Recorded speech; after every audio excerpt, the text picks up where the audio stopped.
Good morning or afternoon, class. Moving forward to cancer. So, we just finished off cell cycle with mitosis, where the cell goes through from one phase to the next phase and goes from one cell to two cells. There's different things that can regulate cell division. There are internal and external factors. Internal factors might be the DNA that keeps time for the life of the cell and regulates when it is the right time to divide. Then there's also external factors like hormones and transmitters in the body that will indicate to the cell when it's time to divide. Like, for example, hitting puberty. There was an influx of hormones that encourages growth by some of the cells, so then the body will start to accelerate certain forms of growth. Moving on to cancer. So cancer doesn't follow these signals. It does not care whether or not the signals are saying to go forward or to stop. These cells are gone rogue. They no longer care about the team. Sometimes they will grow and divide and hog resources, stealing the resources from the surrounding cells, or they will become so densely packed they outcrowd the other cells. So then the other cells don't have the space that they need. Cancer can be very, very life-threatening and damaging to tissue. That is why you hear about cancer often. It is a disease that we are still currently trying to fight. And as far as we can tell, all multicellular organisms are affected by cancer in one shape or form. Some things will develop cancer much more often than other things. It just depends on what type of organism you are. Some of the organisms that are very large and divide their cells very slowly will get some cancer more slowly, and then those that grow more rapidly will probably get cancer more often, more quickly. Let me grab the whiteboard. So, cancer. There's two terms that we associate with cancer. There is benign and malignant. Benign and malignant. I don't want to say that any form of cancer is good, but between these two classifications, benign is the lesser of the two evils. If you were to be diagnosed with cancer and the doctor was to say it is benign, then the doctor may say, let's just watch it for a few months or a few years because there's no need to remove it. It is benign. It is not attacking and spreading. It's just sitting there in the tissue. So it may not pose any harm. Instead, it may be more harmful to try to remove it than any good that would come out of actually removing it. Malignant, on the other hand, mal, M-A-L, means evil or bad. Malignant cancer is very harmful. It's those that doctors try to remove as fast as they can and catch early. Malignant cancer is ones that tend to be spreading. They may spread faster, a little bit slower. It depends on which cancer we're referring to. But malignant is a form of cancer that is an immediate danger that needs to be removed, especially if it can get into one of our passageways inside of our body, like for example our veins or arteries or our lymphatic system. Then it can spread from one area to another.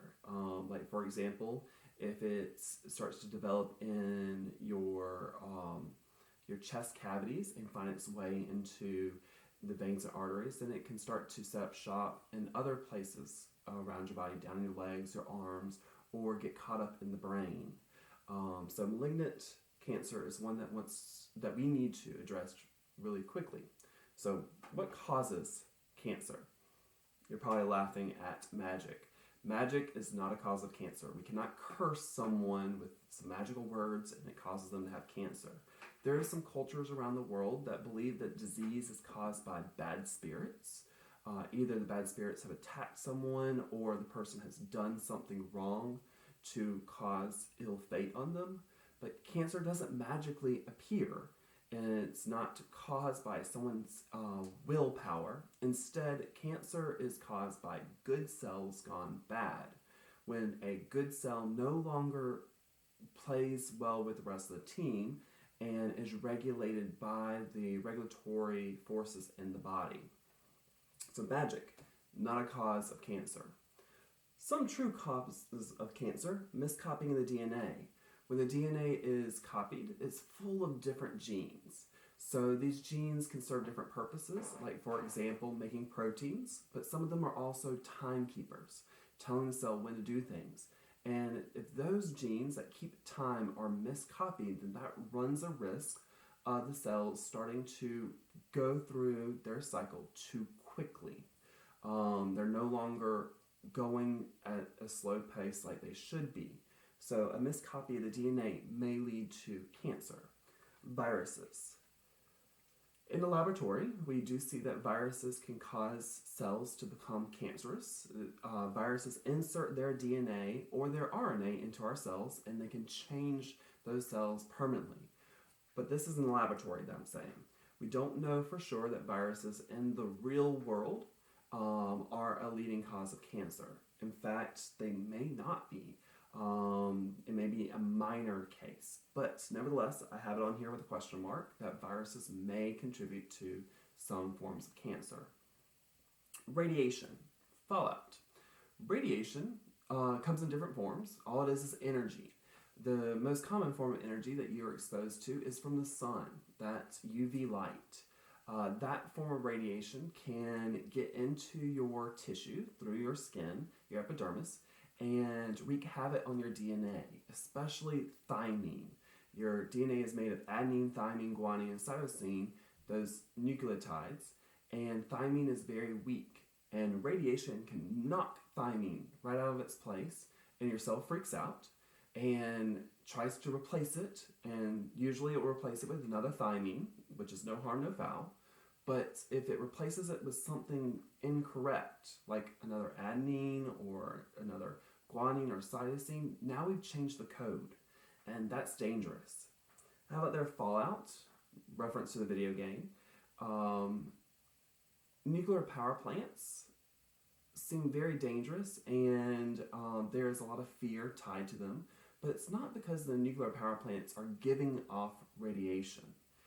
Instead, it's what's inside the nuclear power plant that can pose a problem to living organisms like you and I. What's inside the nuclear power plant are some concentrated amounts of atoms that are radioactive.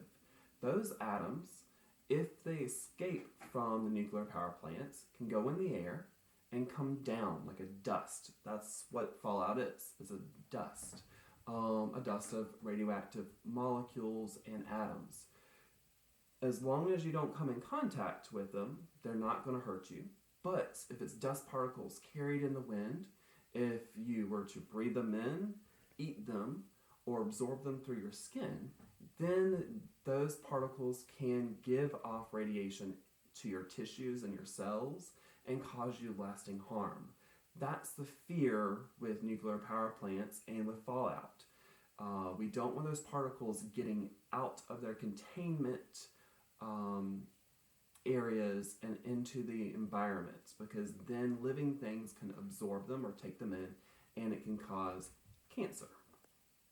The last one up there is environment. I'm going to put this down. Environmental factors. So I don't mean like going for a stroll out in the woods or to your local park. I don't mean going and checking your mailbox and being exposed to grass and trees. That's not what I'm referring to there. Environment just means outside factors, outside of your body. Technically, the radiation, like from the sun, is an environmental factor that can increase your risk of cancer. But there's others as well. There can be contaminated water, contaminated air.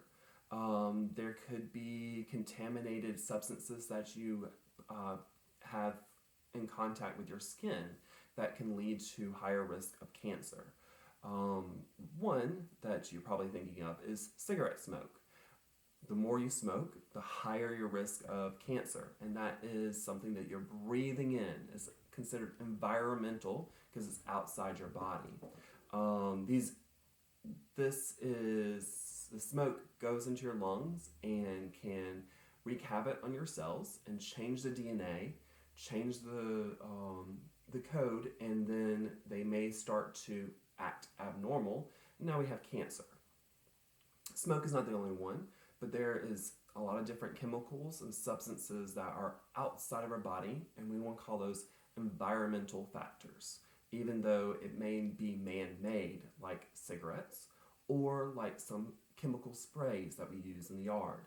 Right now, you may have heard that Roundup, owned by a company called Monsanto, has been sued because there is a strong link between Roundup, using it in your fields, on your crops, to kill off weeds, that this chemical that they use called glycine,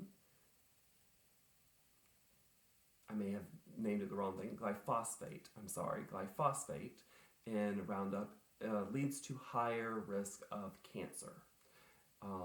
That is an environmental cause, although that is a man-made molecule. Probably not the best way of naming it, but it's the terminology we use. All right. If you could also check in your book to see more information about cancer, the pages are 138 and 139, just 2 pages in the textbook. I'll see you later.